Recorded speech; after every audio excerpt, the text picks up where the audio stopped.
जय माता दी दोस्तों, स्वागत है आपका मेरे YouTube channel Thakur M G पर। तो दोस्तों आज मैं आप लोगों को ख़ास तौर से बस यही ज़मींदारी के बारे में थोड़ी सी बात करूंगा, क्योंकि मैं भी खुद वही काम कर रहा हूं। इसलिए आप लोगों से भी ये बात ज़रूर डिस्कस करूंगा, क्योंकि ये ज़रूरी है। आप सब लोग जानते हैं कि हमारे स्वास्थ्य के लिए अगर सबसे ज़्यादा ज़रूरी तो वो है शुद्धता, पूर्णता। और वो आप सब लोग जानते हैं कि हमारी जो शुद्धता है वो हमारे हाथों में है। अब हम जिस तरह से दूसरों पर डिपेंड हो रहे हैं, अब यार देख लीजिए, मैं गोबर ढो रहा हूँ इस वक्त। सुबह ही निकला हूँ 6 बजे से। ये देख लीजिए, इधर केमटू का पेड़ भी तैयार किया है।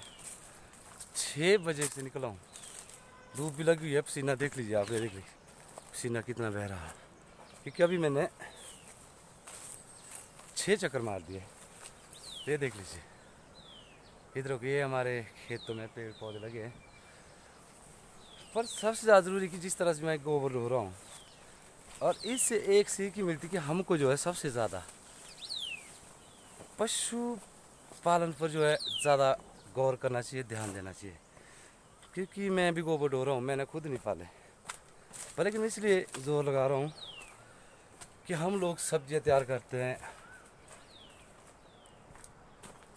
फल तैयार करते हैं। यूँ तो आप लोग देखते हैं कि मैं गाने भी गा लेता हूँ, पर क्या करें, आजकल पैसे नहीं है ना, इसलिए कुछ नहीं कर सकता। अब ज़मींदारी भी करनी पड़ी, जो मेरा पेशा है।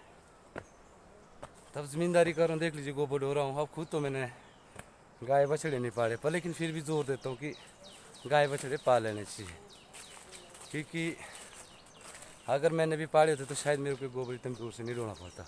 और दूसरी बात, आप सब लोग जानते हैं कि हम लोग क्या करते हैं। अगर गोबर नहीं है तो कोई बात नहीं, खाद में गेड़ा, हम खाद डाल रहे हैं।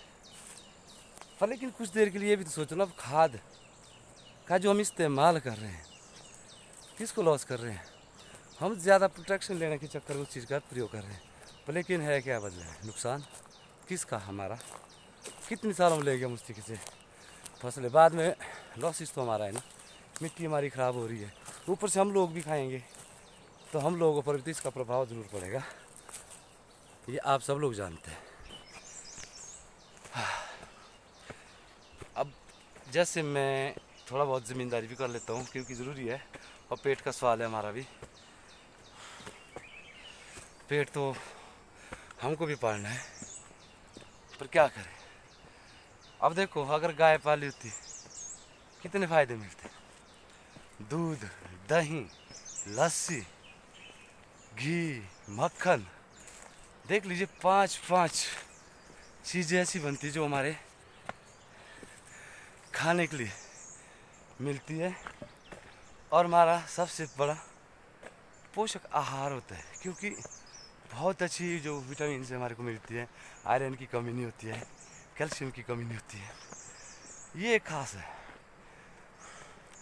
यही हमारी कमज़ोरी है कि हम लोग अपने स्वास्थ्य को बचा नहीं पाते हैं, और इसका मुख्य कारण है पशुपालन से दूर जाना।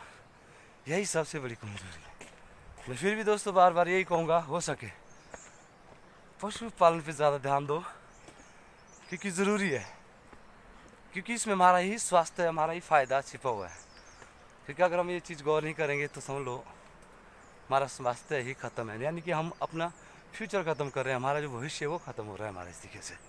हाँ, देख लीजिए मैं ढो रहा हूँ, और गर्मी हाय, आपको पता है अभी 3 साल है आज, उसके बावजूद भी इतनी गर्मी, अरे बाप रे।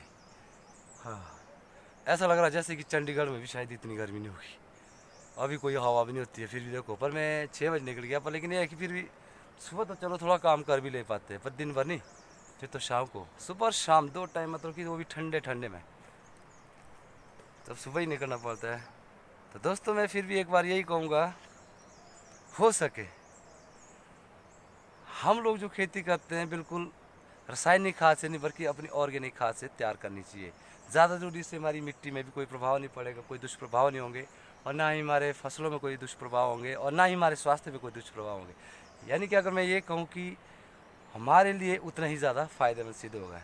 तो दोस्तों इसी तरह से हमारे साथ बने रहिए, और देखते रहिए मेरे इस YouTube channel Thakur M G को। फिर मिलेंगे, जल्द मिलेंगे। जय माता दी।